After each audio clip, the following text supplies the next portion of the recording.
بسم اللہ الرحمن الرحیم۔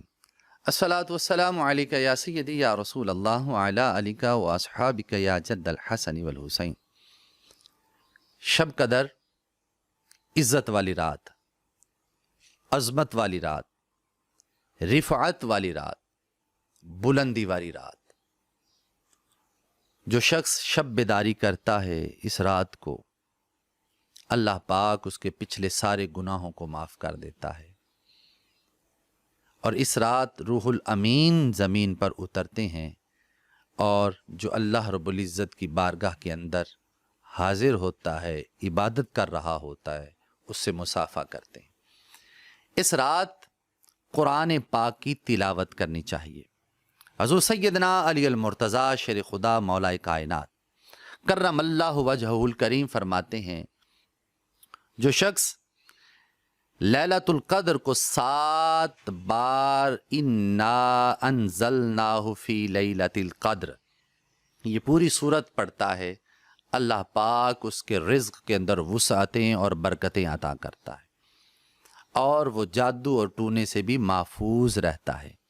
تو کوشش کریں کہ آج کی رات، لیلۃ القدر کی رات جو ہے، اس رات جو ہے وہ کم از کم 7 بار سورہ قدر کی تلاوت کی جائے، اور کم از کم 100 مرتبہ 100 بار درود شریف پڑھا جائے، اور قرآن مقدس کلام کی جس قدر ہو سکے تلاوت کی جائے۔ اور اس رات 2 رکعت نماز نفل تراویح سے ہٹ کر وہ ضرور ادا کیے جائیں جو ہمارے اسلاف کا خاصہ رہا ہے، کہ جو شخص اس طرح 2 رکعت نماز ادا کرتا ہے کہ جس طرح 2 نوافل عام روٹین کے اندر پڑھے جاتے ہیں، الحمد شریف کے بعد سورہ فاتحہ کے بعد 11 مرتبہ جو ہے وہ سورہ اخلاص پڑھنی ہے۔ اسی طرح یہ 2 رکعت نماز مکمل کر کے اپنی جگہ پہ بیٹھ جانا ہے، اور 70 مرتبہ یہ پڑھنا ہے، استغفر اللہ تعالی ربی من کل ذنب و اتوب الیہ، استغفر اللہ تعالی ربی من کل ذنب و اتوب الیہ۔ 70 مرتبہ یہ دعا پڑھنی ہے۔ انشاءاللہ تعالی ہمارے بزرگ کہتے ہیں کہ جو شخص یہ 2 رکعت نماز ادا کرے اور وہاں پر بیٹھا رہے اور 70 مرتبہ یہ دعا پڑھے، اس کے اٹھنے سے پہلے اللہ پاک اس کے اور اس کے والدین کے گناہوں کو معاف کر دیتا ہے۔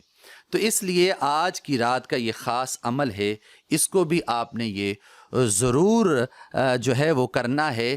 اسی طرح سیدہ طیبہ طاہرہ اما عائشہ صدیقہ رضی اللہ تعالی عنہا نے رسول اللہ صلی اللہ علیہ وسلم سے پوچھا کہ یا رسول اللہ صلی اللہ علیہ وآلہ وسلم، اگر میں شب قدر پالوں تو میں کون سی دعا پڑھوں؟ تو اس لیے ہر طاق رات یہ دعا ضرور پڑھنی چاہیے۔ آقا علیہ الصلوۃ والسلام نے ارشاد فرمایا کہ جب تم شب قدر پالو تو یہ دعا پڑھو، اللہم انک عفو کریم تحب العفو فاعف عنی یا غفورو یا غفورو یا غفور۔ یا اس کو جمع کے صیغے کے ساتھ بھی پڑھا جا سکتا ہے، اللہم انک عفو کریم تحب العفو فاعف عنا یا غفورو یا غفورو یا غفور۔ تو یہ دعا ضرور پڑھنی چاہیے، اور جب سحری کا وقت ہو تو سحری کے وقت یہ دعا ضرور پڑھیں، اللہ لا الہ الا ہو الحی القیوم القائم علی کل نفس بما کسبت۔ اگر ہو سکے تو 6 رکعت نماز نفل اور بھی ادا کریں، جس کے اندر الحمد کے بعد 10 مرتبہ جو ہے وہ سورہ اخلاص پڑھنی ہے۔ 2 رکعت نماز پڑھیں صلاۃ الحاجت کے، 2 رکعت نماز پڑھیں کہ پروردگار مجھے سلامتی ایمان عطا فرما، اور 2 رکعت یہ پڑھیں کہ پروردگار مجھے رزق وافر عطا فرما اور مجھے کسی کا محتاج نہ کرنا۔ توبہ استغفار اور نوافل یہ ضرور پڑھ لیجئے۔ اللہ رب العزت ہم سب پر رحمت، کرم اور فضل فرمائے، آمین بجاہ شفیع المذنبین۔